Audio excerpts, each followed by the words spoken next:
Good morning, good afternoon, good evening, or good night, or wherever you are in the world today. I'm BTIC. This is the Balloon Sculptor. And today we're going to be covering kind of the building block of all balloons, the bubbles. Now, when you're seeing someone twist something like a dog or a giraffe or whatever they make, you'll see all these little bubbles that have defined sections. And we call those bubbles.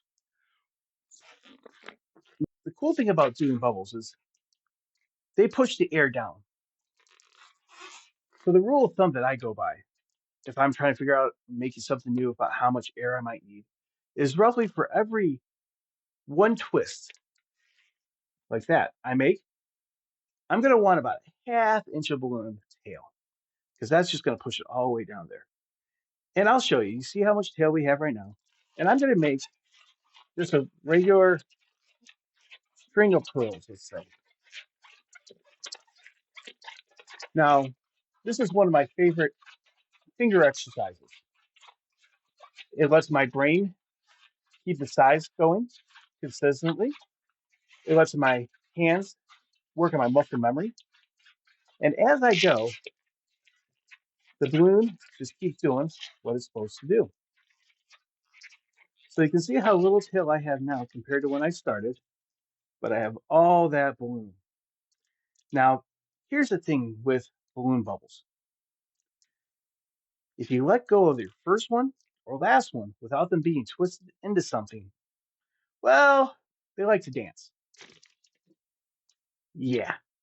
So that's not usually an ideal thing, unless you want a segmented earthworm. Yeah. Small intestine? No? No? Okay, well, we'll get rid of that. So when we do our twisting, we want to make sure we're holding on to our first and last bubble. So if I twist the bubble, I'm going to go around 3 times. 1, 2, 3. And what that does is creates a little bit, there we go, a little bit of space right there because the balloon's twisted on itself. Now, if I do that slowly, you can actually see it. Well, see, it's closing up, and close. So I twist that 3 times. Now, I grew up in the church and did a lot of balloons. And so the joke is that you do one twist for the Father, one twist for the Son, and one twist for the Holy Spirit. So what we're going to do is we're going to do a sequence of those. In this sequence, we're going to have 3 bubbles and then the tail. Now, the reason for this is because, oh, I let go. See, that's what happens. When I bring these together, you can tell these 2 parts are going to go right together. See how they twist? Right, like that. And now that I have the friction holding them together, I also have the downward force because the balloon wants to unravel and so it wants to go away. It's not holding it. And I have, well, a little doggo face.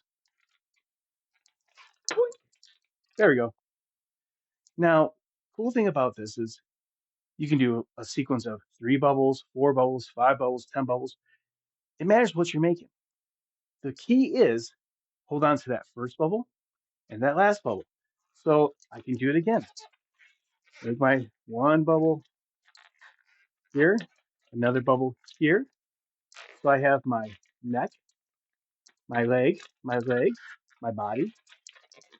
If I bring them together,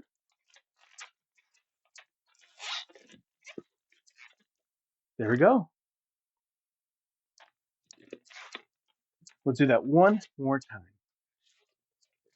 And we'll do again a video on how to make balloon dogs where it goes step by step more clearly. But I want you to see right now, it's all about the twist, the technique, not necessarily what we're making. And if you want, you can add a little magic. There we go. And hey, remember, a smile is free. A thank you only takes a moment. An encouraging word at the right time could change someone's life forever. Until next time, I'm BTIC. You know what to do down here. See you then.